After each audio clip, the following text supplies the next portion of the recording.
lasting revival produces obedience. Unsa to ganina?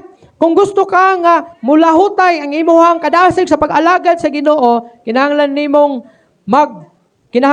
ang pulong sa Ginoo. Meaning mamati o ikaduha, kinahanglan nimong magmainampuon diha sa Ginoo. Ikatulo, kinahanglan nimong magmatinumanon sa pulong sa Ginoo. Kung gusto ka og mulahutay nga revival, mulas nga revival kadasig, kinahanglan mubunga kini og pagkamatinumanon diha sa imong kinabuhi. The true evidence of revival is not emotional excitement. I remember sa una, kay nahimo man tang nahimo budang young people po. Daghan kog mga nakita na mga young people and even hantod atong panahantod nga nahimo kong pastor, daghan kog nakita na mga young people na emotionally excited kaayo sila sa ilaha bitong pag-alagad sa Ginoo. Na kung magpalpit call na gani ang pastor gani, magpanon kay magdawat sa Ginoo. Kung mag-call ang pastor nga kinsa tong gusto mo serve sa Ginoo, amo taas ang kamot ug mo adto dito sa tubangan kay mag-serve sa Ginoo. Pero pag human sa youth camp, serve ka dali, pahulay kadaghan. Nya hulat na pug sunod tuig nga youth camp para madasig na pod. Dili na mao. Ang gusto sa Ginoo nga ang atong kadasig, ang atoang gibati nga excitement, dili pinaagi sa atong emosyon. Kaya ang atong emosyon, mausab-usab na. Pwede kang mailad anang emosyon nimo nga maingon nga, nakuha na yun ko, kanang nabag-o na yun ko. Kay grabe gyud ang ako ang pagpakigsuod sa Ginoo. Pero dili na mawang basihan gyud nimo. Ano man ang emosyon nato, dili na gikan sa atong kasing-kasing. And remember, apulong sa Ginoo nag-ingon sa Jeremiah 9:17 nga ang kasing-kasing sa tao walay sama kadautan o kalimbungan niini.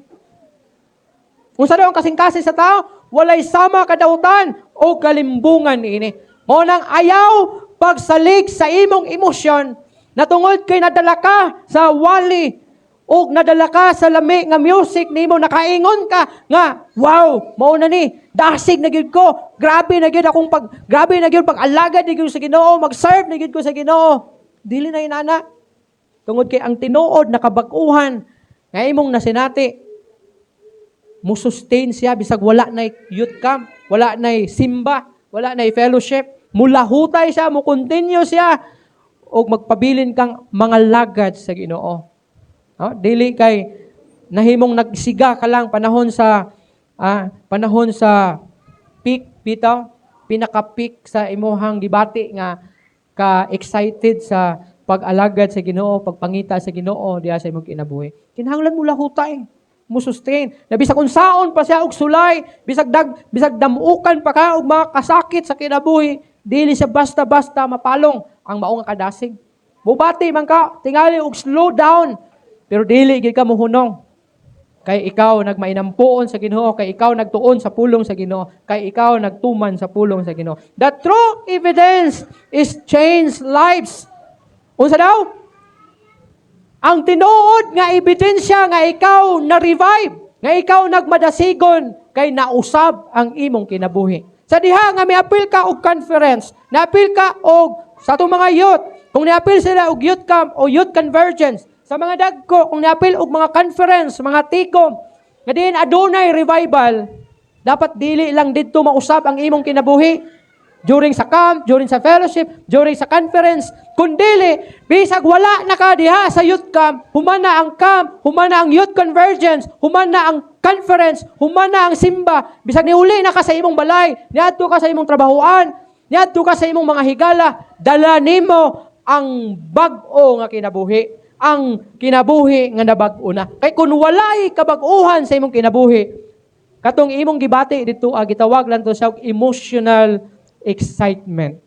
Nga mihila ka, mityabaw ka, may ka, Lord, salamat kay gibag-o ko nimo, but actually, bunga ra to sa imong emosyon. Wa gyud na mausab ang kinabuhi. Kay kung nausab pa ang imong kinabuhi, bisag wala na ka diha sa camp o wala na ka dito sa katiguman, bisag niuli na ka, niadto na ka sa imong balay, unas trabahoan o sa mga barkada nimo, padayon nimong dalahon ang kinabuhi nga gibag-o sa Ginoo. Nga imong nasinati dito Kay kun wala na mabag-o human ka uli, gikan sa mao nga tigom, wala gid ka makasinati o kabag-uhan dito sa mao nga katiguman.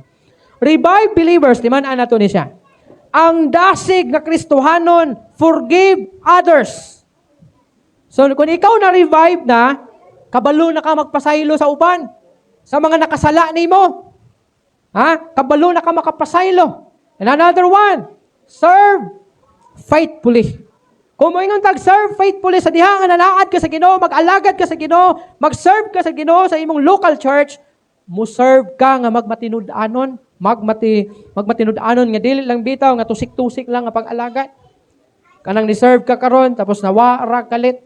Dili na mao, kundi faithfully matinumanon ka nga nag-alagad o mag-alagad sa Ginoo. And then give generously.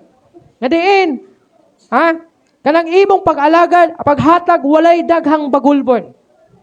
Kanang kinasing-kasing nga pag-alagad. Nga way daghang una-huna nga kining kwartaha akong ihatag unta ani balik sa kuha kini nga kwarta kay unta ako ning kumahatag unta matarong ni gamit. Kun dili imong ihatag kay mauna ang gusto sa imong kasing-kasing. And share the gospel. Kung na-experience nimo si Jesus Christ during sa revival time sa imong kinabuhi, imuhang ikapaambit siya ngadto sa uban, ilabi na sa mga tao nga wa pagyod mga lagad sa Ginoo.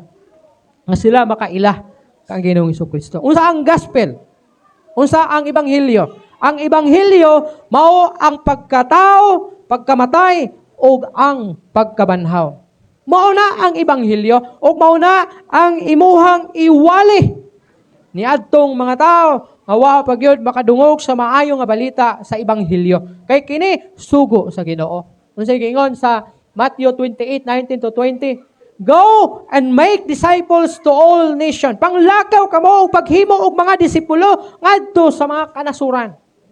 See? Sumuni nga manangyaw ang usa ka tawo nga nakasinati og revival. And pursue holiness. Kung tinuod nga na-revive ka, kung tinuod nga may revival ka, magkinabuhi ka nga matarong, balaan sa atong Ginoo. Kaya ang pulong sa Ginoo nag-ingon, be holy because I am holy. So kinahanglan magkinabuhi ka nga balaan diha sa Ginoo. Dili masaway. Dili kay paghuman sa revival, balik na pod sa old life, balik sa kalibutan, balik sa dati na mga binuhatan. Dili na mao ang resulta sa revival. Ang revival adunay kausaban sa imong kinabuhi o kana nga kausaban sa kinabuhi makita diha sa pagkinabuhi nimo nga matarong.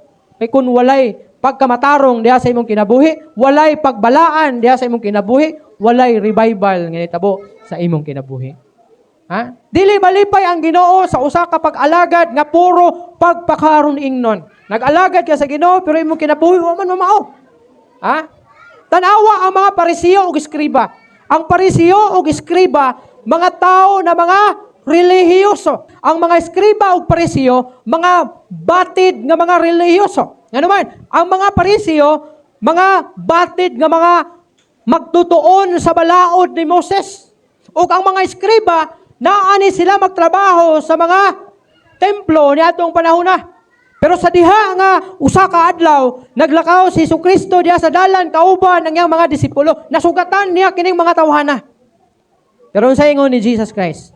Ingon niya, "Kamo gisimba ko ninyo sa inyong mga ngabil, pero inyong mga kasing-kasing layo kanako."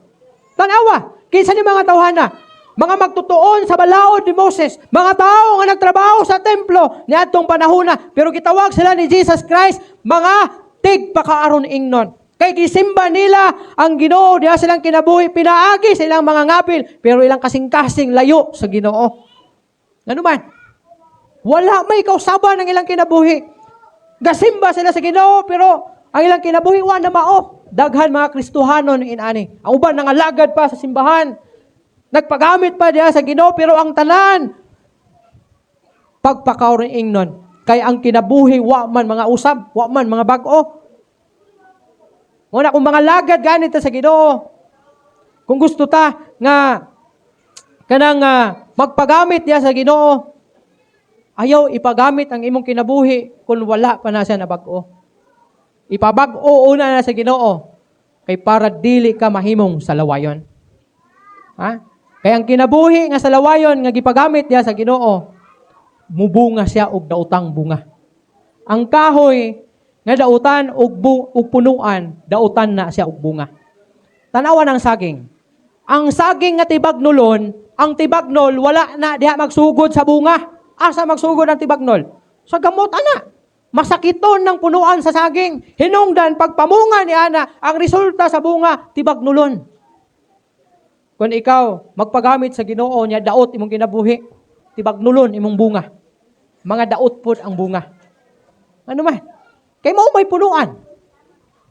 Kung unsa ang punuan, mao'y bunga. Ang daot nga punuan, daot ug bunga. Ang maayog punuan, maayog bunga. See?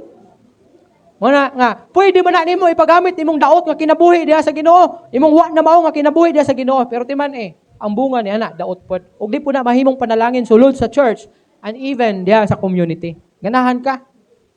Nga ikaw rin istoryahan sa mga tao nga, gusto man na siya simpa-simba niya pagkahuman. May ayong kinabuhi, mauman na. No? So, bantayan nato na siya. Kay dili na will sa Ginoo. Tanawa, ang ingong padre, fruit on a tree proves the tree is alive. Likewise, obedience proves revival is genuine.